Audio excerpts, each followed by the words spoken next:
The rise and fall of Silvergate's crypto business. The bank's own data shows the rapid acceleration of its novel crypto banking business and how leaning into digital assets made it vulnerable to the industry's drama. Silvergate Bank lost more than $8 billion in deposits from its crypto customers in the final months of 2022 as its core block of business crumbled under the industry's implosion, just as the bank's regulators had predicted might happen for such institutions. The sudden evaporation of most of its deposit base was only one of several worries for the La Jolla, California-based lender. The company has faced pressures from U.S.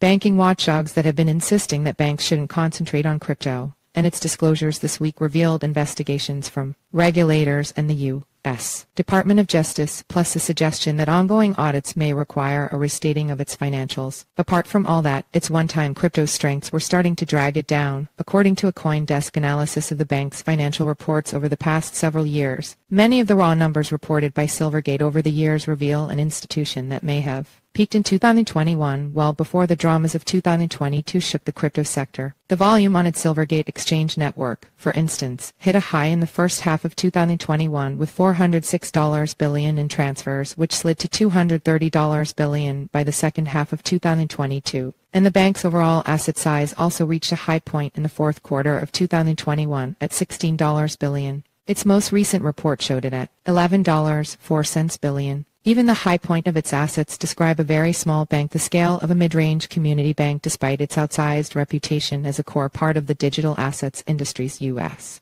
banking presence. A near equivalent for its size in California would be the slightly larger Farmers and Merchants Bank of Long Beach, according to state banking data. But one key difference between Silvergate and the more traditional Long Beach Community Bank is in the key measure of their capital. The crypto bank slid rapidly into the final quarter of 2022 to a so-called leverage ratio that revealed it maintained just 4% of capital against its overall assets. In the same quarter at the latter bank, it reported a ratio of 9%. According to U.S.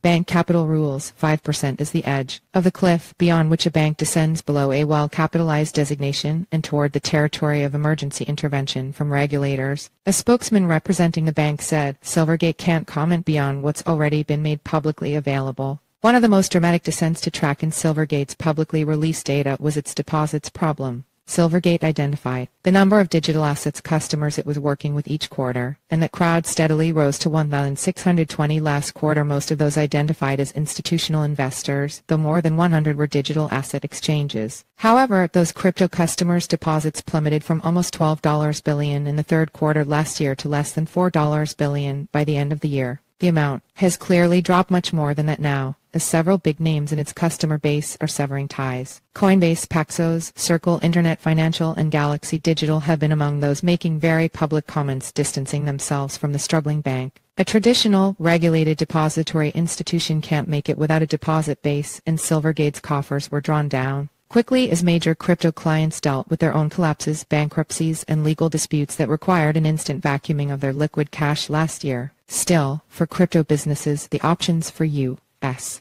banking are getting narrower as the Federal Reserve and other banking agencies warn that they don't want the lenders they oversee getting overly exposed to the digital asset sector. Only a few banks have been as openly and unapologetically crypto-focused as Silvergate, so its struggles aren't offering a shining path for other institutions to follow.